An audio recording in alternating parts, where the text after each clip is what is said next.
Bird's bowl.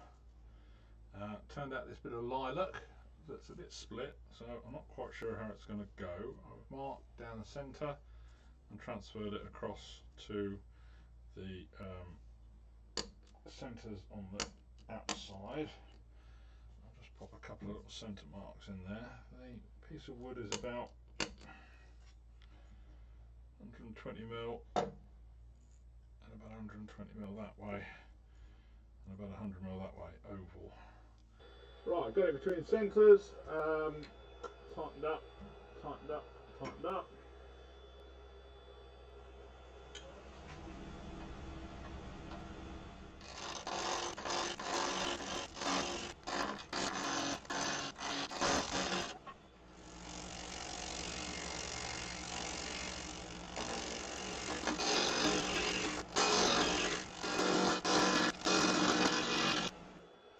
So just starting to get the grips with some rough shaping, and then realise that the lilac bark is flapping around all over the place. It's extremely fibrous and actually stings your fingers when it comes around, so you need to pull a few of these bits off.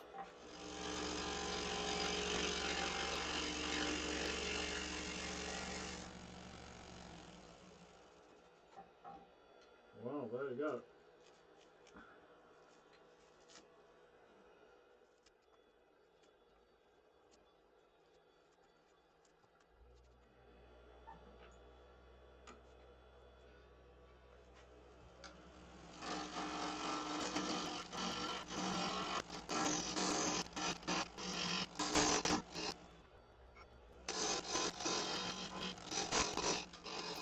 So keep on doing some shaping, and I'll try and make it a bit pot-like on the outside, a bit of a cauldron shape.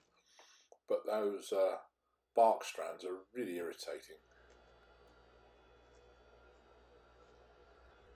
I'm using a 3/8 bowl gouge throughout here, ground with a sweat-back grind. Just get the bottom cleaned up, well, sort of, and transfer the diameter of the tenon for my medium-sized record power chuck jaws.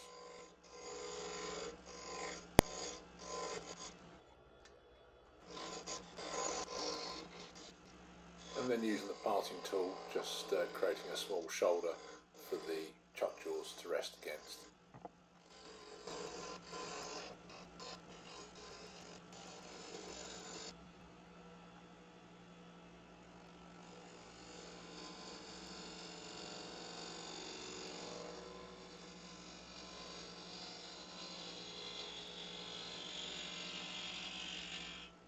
I want to keep some of the natural edge bark on the outside, but it's still pretty furry. Made a few finishing cuts and then transferred it into the chuck jaws to carry on with the turning, but that bark is still pretty horrible stuff. So time for the electric drill and a bit of sanding in it.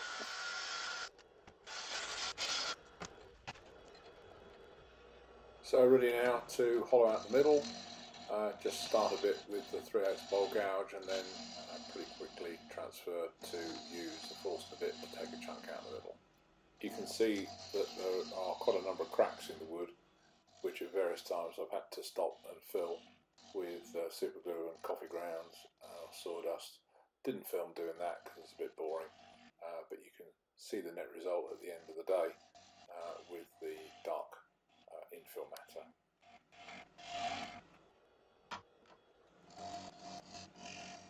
So I've got a Forstner in, and first of all it's 1 inch or so diameter Forstner with carbide tips, and once I've cleared that waste out, then I put a big one in, which is 50mm. No point in messing about, just got to get rid of that material as quickly as possible. And then to make it easier to shape the inside to match the sort of cauldron shape on the outside, just rotated the headstock and just going in there with a 3/8 bowl gouge, just again remove the waste and get it to shape. And then as I need to do the undercut, it's easier just to use a carbide, so it's the Axminster Revolution thin carbide probe with the 8mm tip, just to shape the inside. It's a cut carbide, so it cuts rather than scrapes. Quite effective just to shape the inside.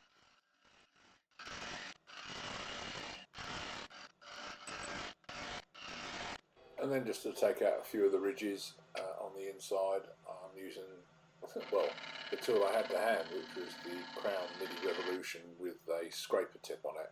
Probably should have reset the tip, but I was just too lazy. It had been used in a previous project, but it was really designed for an undercut. But it's fine, it was sharp, and it smoothed out the ridges.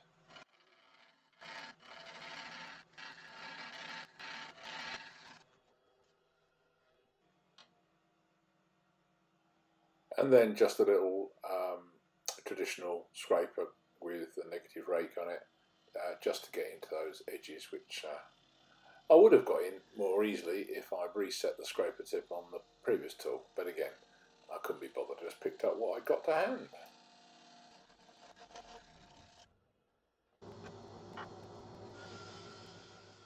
And then just the sanding with the electric drill and the sanding arbor on the outside, and also on the inside all the way through the various grits, just to get a decent finish. The bark also needed some manual sanding, as you can see, because it's still quite fluffy, before we put the sealer on it to try and hold it all together.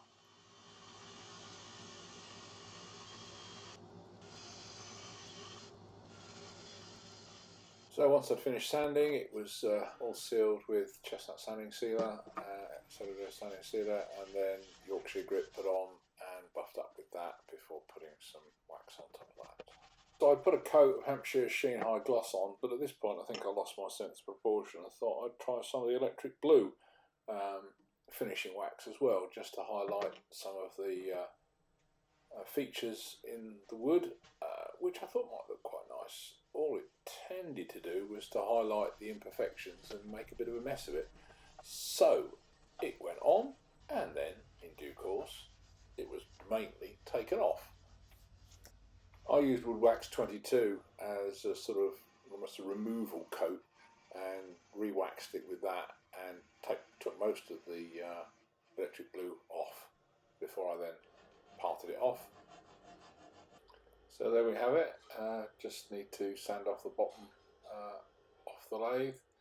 Got most of the blue off. There's still a few bits of it left in some of the cracks and crevices, which actually looks quite nice. If I did it again, I don't think I'd use the electric blue. The lilac, it was all over the place. The core of the wood had got some stone and grit and all sorts in the centre of it. Still, interesting wood. Took it to the buffing system after that, just to give it a touch up with the Canuba and shine it up fully.